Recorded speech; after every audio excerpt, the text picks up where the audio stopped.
La France est plus déterminée que jamais à installer Alassane Ouattara à la tête de la Côte d'Ivoire. Mais la France ne veut surtout pas prêter le flanc à la critique selon laquelle elle outrepasse le mandat que lui a confié les Nations Unies pour être l'instigatrice, l'organisatrice du renversement de Laurent Gbagbo. C'est pourquoi elle se contente de prendre acte de la décision d'Alassane Ouattara d'intervenir militairement pour renverser son adversaire. En tout cas, je ne me souviens pas que la France ait mené de combat pour la Côte d'Ivoire. Laurent Gbagbo et son épouse ont leur destin entre leurs mains.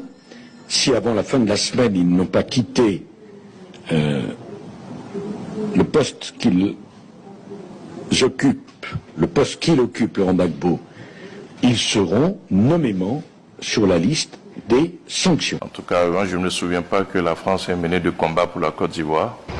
Ils sont les premiers à patrouiller dans le nord d'Abidjan depuis le départ de Laurent Gbagbo. Très vite, les premiers stigmates de la bataille.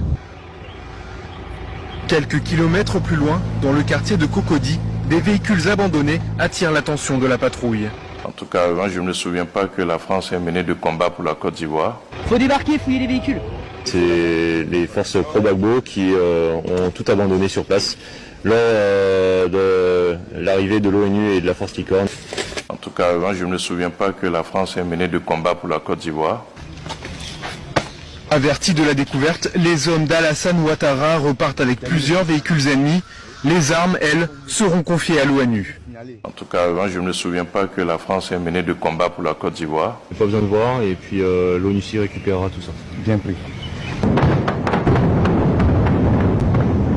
Mais il est temps de repartir. Une grêle de tirs s'abat à proximité. Les derniers soubresauts de la bataille d'Abidjan. En tout cas, je ne me souviens pas que la France ait mené de combat pour la Côte d'Ivoire. L'armée française intervient à Abidjan aux côtés des forces de l'ONUCI contre les derniers bastions de Laurent Gbagbo. Les hélicoptères de l'opération Licorne ont pris pour cible des armes lourdes et des véhicules blindés appartenant à la gendarmerie d'Abidjan.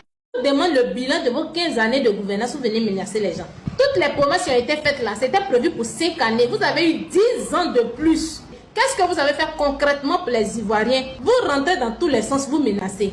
La politique n'est pas faite pour les esprits faibles. Donc si vous savez que vous n'avez pas le cadeau, fermez vos bouches et puis allez-y vous asseoir pour pouvoir vous bouillir tranquillement. Ne donne pas ta voix à la pauvreté, à la corruption. Aujourd'hui où nous sommes en train de parler, nous sommes à quel stade? C'est de ça qu'il s'agit au lieu de venir menacer les gens. Expliquez-nous avec preuve et argument à l'appui, c'est tout ce qu'on vous demande. Quand le RADP venait au pouvoir, le kilo des denrées alimentaires coûtait combien? Aujourd'hui, nous sommes à combien? Le kilo de riz qui coûtait entre 250 300 francs dans les années 2010, là, aujourd'hui, nous sommes à 1000 francs le kilo de riz. C'est de ça qu'il est question. Le bilan, les logements sociaux de